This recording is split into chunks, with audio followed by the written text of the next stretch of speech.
Hello everybody, welcome back to the Lord of the Rings Third Age walkthrough. We have just defeated or beat the, I don't know, what do you call it, the surrounded battle, or, yeah, I don't know. I don't know how to describe that, that fight. But anyways, we got a couple of level ups here to take care of, and then we will be on our way.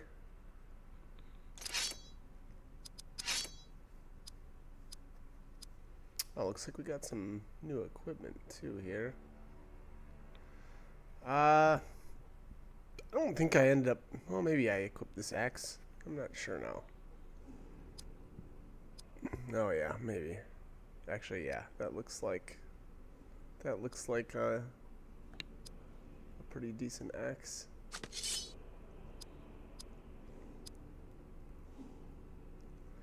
And we've got a new chest plate here, which is pretty nice for Barathor.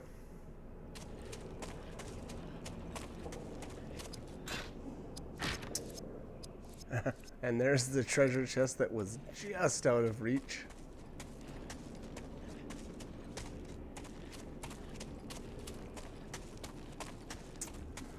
There are a few, I don't know if I would say hidden treasures, but they definitely take a little bit of searching.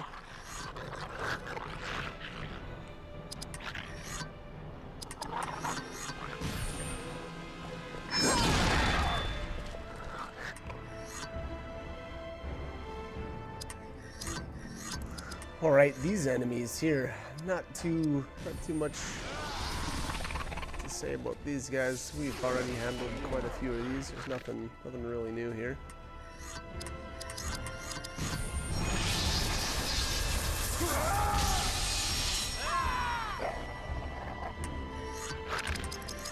Alright, looks like we're starting out with Company Valor.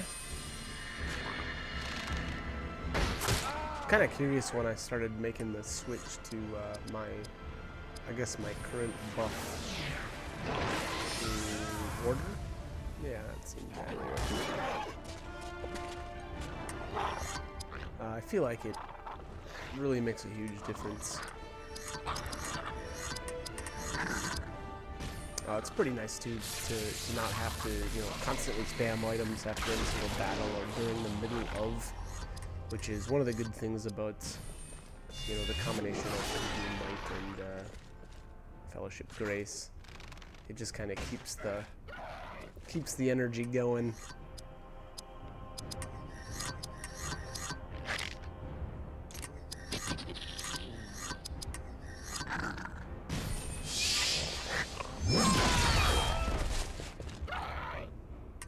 I think somewhere in the probably towards the end of Moria was really the last time I used Idril's sword skills very much, and I think one of the biggest reasons was when I picked up the crippling smash, I believe it is, for Hadhad. And so that, with the addition of that skill, you just don't really need Idril's stunning strike anymore. Alright, looks like I'm working on Evasion of Gloin. I feel like, for my style anyway, I wasn't worried too much about my character's strength. I really wanted to focus on being able to evade or avoid damage. And I don't know, I think it worked out okay.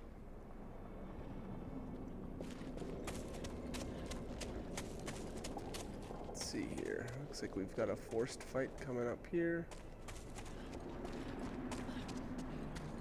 Okay. Oh, I actually kind of forgot that in this is a dead end. So there's, yeah, I'll end up going right back to that forced fight anyway, but I guess I did want to check down here. Alright, so what do we end up with there? A King's Foil? Nothing too fancy.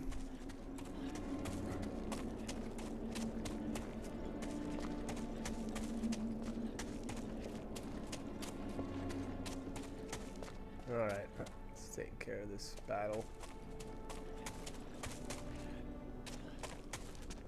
And this area down here, this is kinda, I don't know.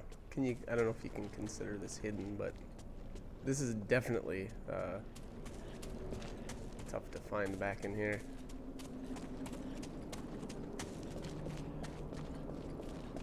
And here we are way down at the bottom. Dwarven Black Iron Greaves, what is that? So, wow, that's crazy. It looks like we're completely off the map right now.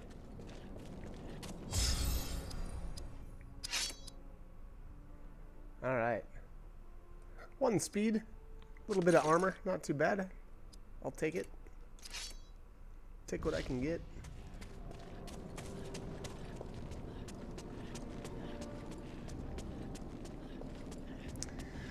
Alright, let's head back up. But that was really kind of out in the middle of nowhere there.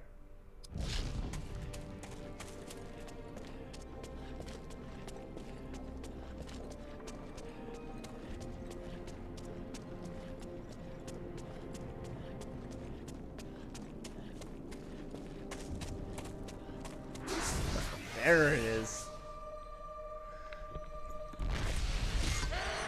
Alright, what do we have here? Okay, so I definitely see a dual wielding. I don't know what the name. Okay, so that's a sword veteran.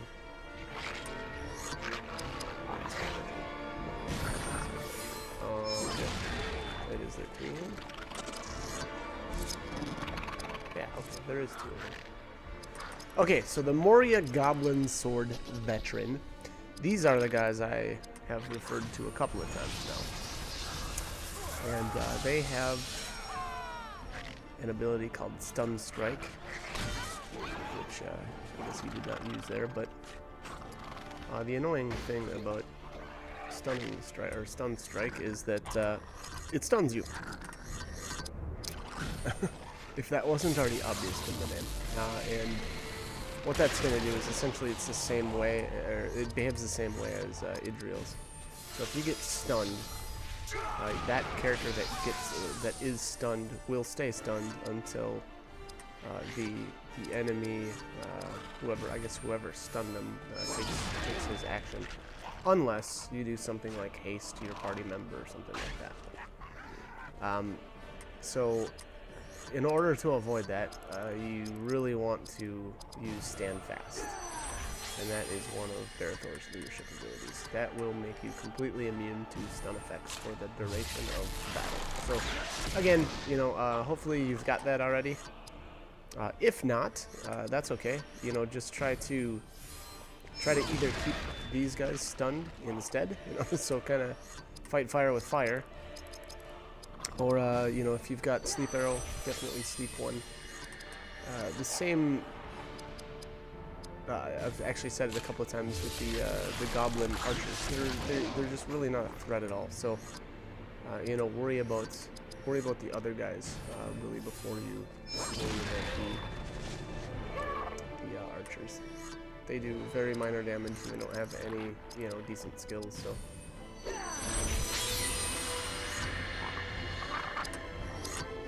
All right, did that guy wake up? Yeah, that must have been. Minute. And here I see, so I'm obviously getting low on AP on Elagast. Idril can just restore her own if you really need it, but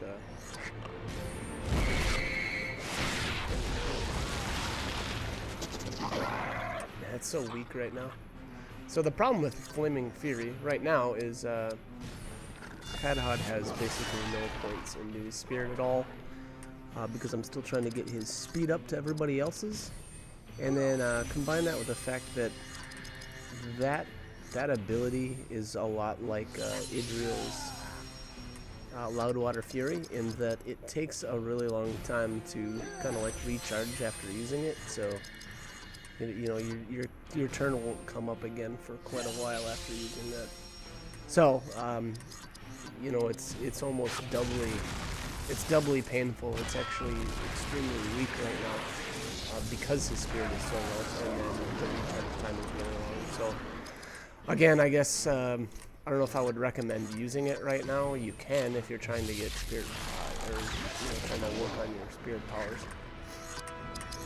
But if that's the case, you may want to try to get the fight under control first. You know, get these guys stunned or kill off a couple of, and then maybe use that ability for to finish enemies off. I guess that would be my recommendation.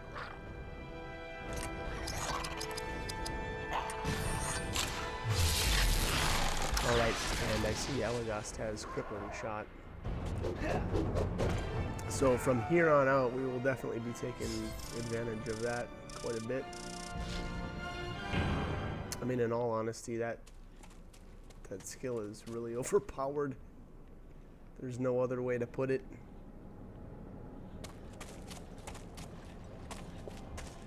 Alright, and here's the dead end. So this is basically this is the area that the Balrog destroyed on his climb up towards the Fellowship.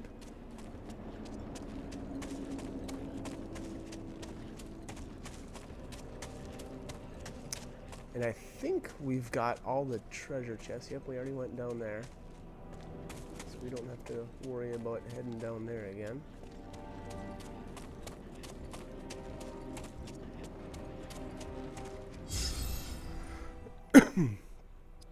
Excuse me.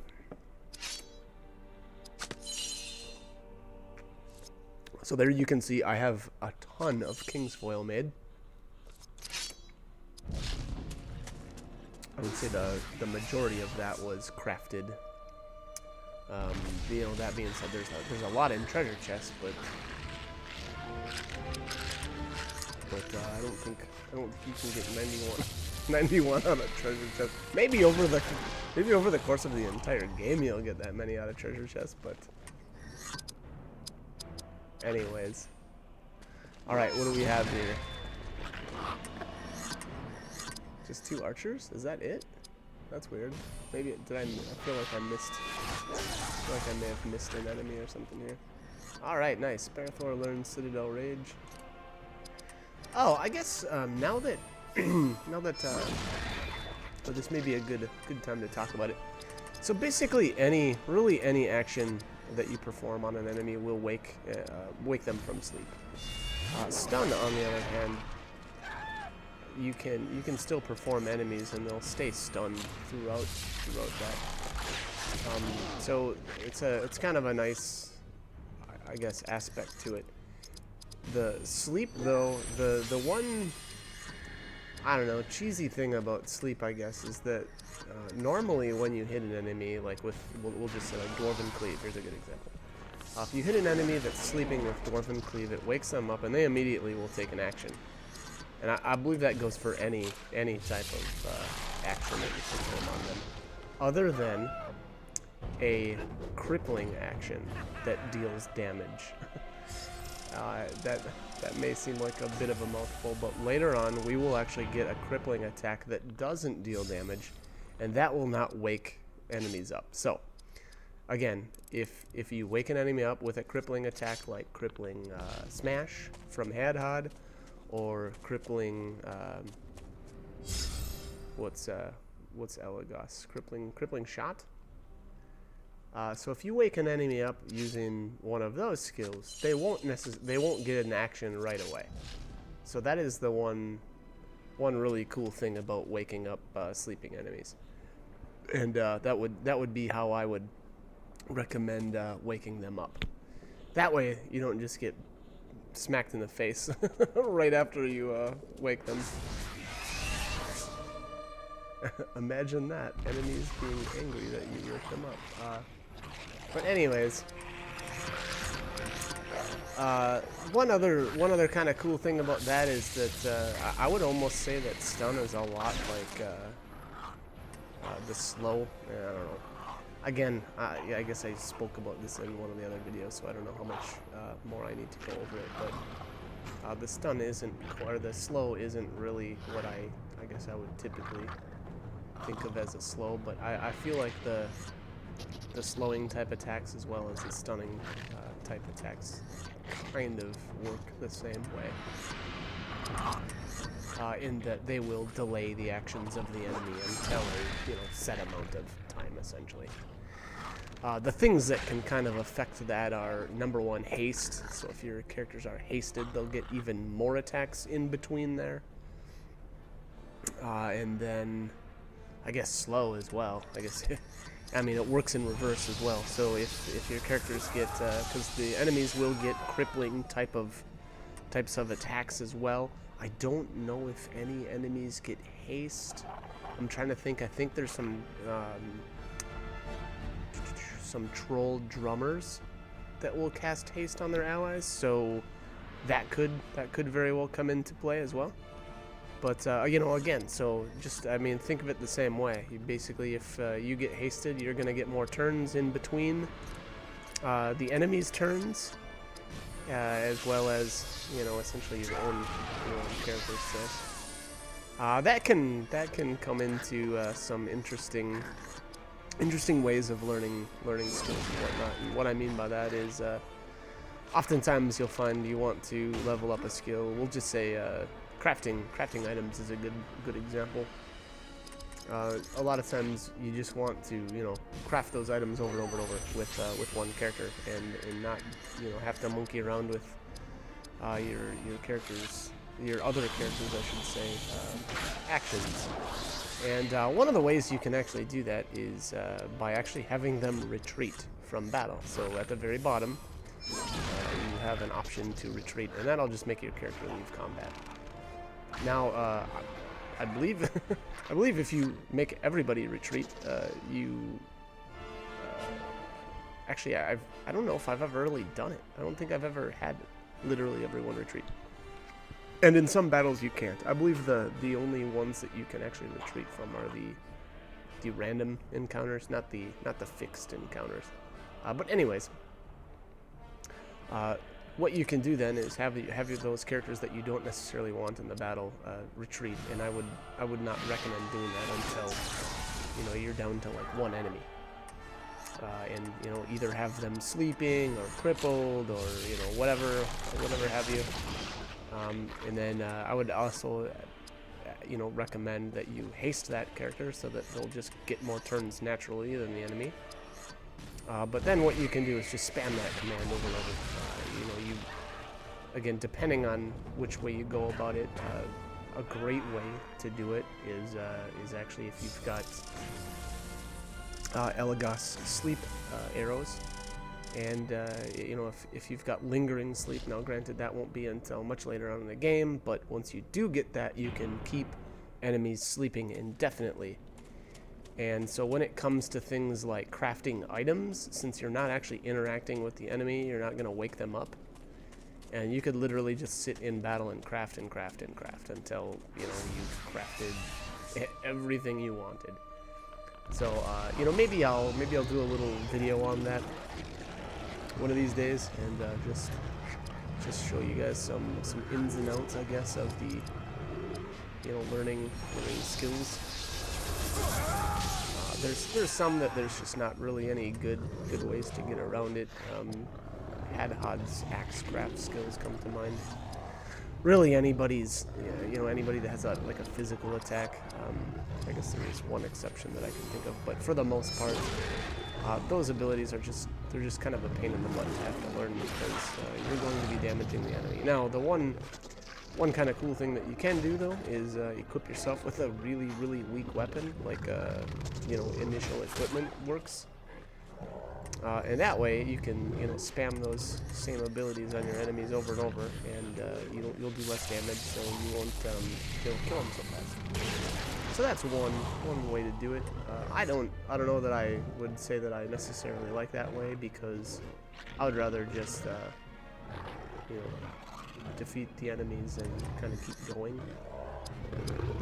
And you know, that way you can, you know, the more enemies you defeat, the more experience you get, the more leveling you do. So, you know, I don't know, I kind of feel like that's kind of a better way to do it. But you know, if there's certain things like I said earlier, that the crafting items can get really annoying, and oftentimes, you know, it would, I could definitely see it being, you know, annoying to the point where you would just want to, you know, retreat everybody, and then you could focus on just crafting instead of, you know, fighting and crafting in between, in the middle and stuff, because that can, like I said, it can get to be a little annoying.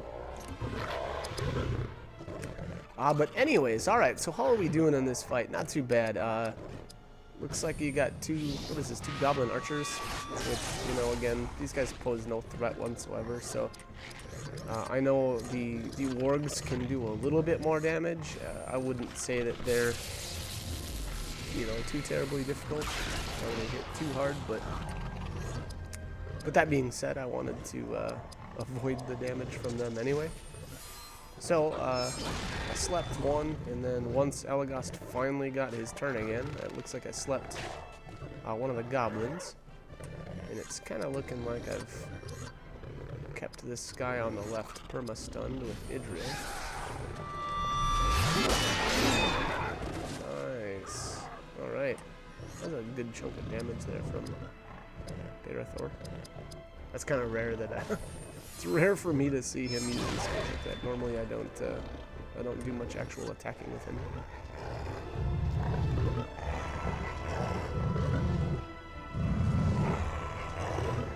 Alrighty. What do we have left here? Oh, looks like, alright, so that other warg woke back up finally. And I'm not sure why I picked Crippling Shot here. I guess I expected this other warg to die soon-ish, I guess. And so instead of sleeping one, or that warg again, I guess I just went with the crippling shot to kind of, I guess, start ticking away at his HP total. Yeah, that makes sense. And then obviously just finished off the other warg with Idril's Loudwater Fury. Shattering Strike. I don't know how much armor these wargs have, but Shattering Strike, the good thing about that is it's fairly cheap. I mean, is it 18? I think it's 18 AP right now. Which I can definitely afford.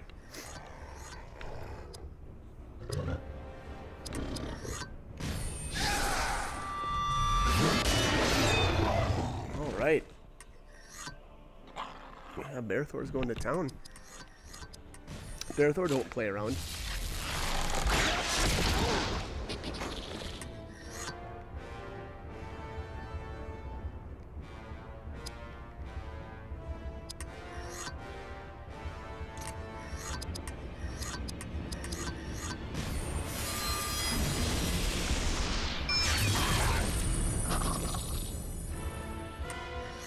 Okay. Trying to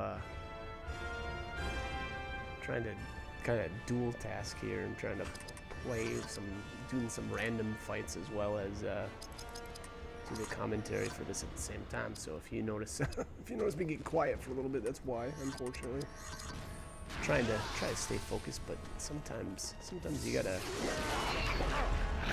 split the attention a little. Anyways. Let's take this guy down. I think this fight has lasted long enough. There we go.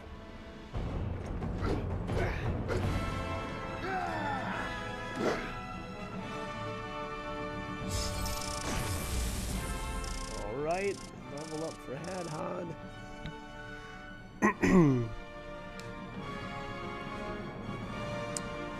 One of the things I guess I wish I would have done a little bit better, and I think I've mentioned this in one of the other videos too, is that every time I level, I try to go into into the stats screen and check out, you know, where I'm at and what I've got. So now look at this though. I've got I know only Hadhad leveled that last battle, so that means that you know, I had two other people that leveled that I didn't put points into their I don't know, character sheets. So one of the things that goes along with that too is that the passives, at a certain point I got a little, or I slacked a little bit on keeping up to date on their passives, and unfortunately, like I said before, I ended up getting or picking up some passives that are starting on passives that I didn't necessarily want in that order. So, you know, I guess I wish I would have stayed on top of that just a little bit better, because again, you know, there are just some passives that these characters have that are just so much better than others. And you know, the cool thing is eventually, yes, you will learn. Everybody will learn everything, and that's you know, I guess there's something to be said for that. But at the same time, like I said, I kind of wish I would have just stayed on it a little bit better.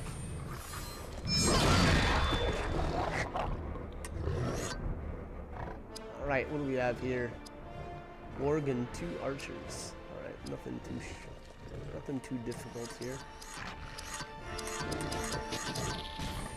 Eventually, I got into a rhythm too with my characters here, where I left Barathor on the far left side, and then I left, yeah, kind of like this, and then I have Elagast on the far right side, or the opposite side, or far away from Barathor, and then what I was doing was swapping Idril and Hadhad out in the center spot. And the reason why I did that was because I always want to have Barathor in the initial party. So every time I start a fight, I want Barathor there right away. Same with Elagast. Idril, you could make an argument for Idril being in the initial party as well, just because she's got Elven Haste. That's a really good skill. But the other two I feel are really necessary. Number one, Elagast has, you know, Sleep Arrow, so that essentially takes an enemy out of the fight right away. Now, yes, some enemies are immune, but no, there's plenty of times that you'll still make use of that. The other thing is, you know, Barathor is always buffing people. Probably the most common buff that I throw out right away is Company Valor. So that's another reason why I just want him in the party right away. And a lot of times, Barathor will actually get his turn before Elagast. So the good thing about that is that then he can, you know, if he buffs Valor, then there's an even better chance that Elagast will connect with his Sleep Arrow. So again, that is why that's how I like to start out now. If Idril just happens to be in the middle spot, then I'll use like a stun strike with her, or I'll swap in Hadhad right away to toss out a crippling smash. And basically, I'll keep alternating those two in and out as I need to keep an enemy essentially stopped in their tracks, I guess. For lack of a better term, and then once one of them, or once they finish off, you know, whichever monster they're on, then it gets a little bit easier. There's a lot less swapping in and out. So yeah, so I guess that's how I kind of like to do it. Well, once I don't know how long it's going to be, but eventually I'll kind of get into that flow, so you'll kind of get a good sense of how I do battle. Right now it's pretty chaotic because I was relearning a lot of things. So yeah, so we'll see how long it took me to get it into the groove. That's why that's also one of the reasons why these battles seem a little clunky and they take a little bit longer than I'd like. But yeah, I gotta shake the rust off at some point. And I think somewhere here in Moria, that's what ended up happening. I got my stuff together. Alright, nice. Finish that guy off. I think the wargs, excuse me, I think the wargs are fairly weak to fire attacks, so you can definitely take advantage of that. It looks like we're going to finish this guy off, and I better, oh yeah, there it is, the triple crit. Nice, that might be, I think that was the first one of the game. Anyways, I got to cut it here, so hope these guys are helpful, and hope you guys join me for more. Alright, thanks for watching.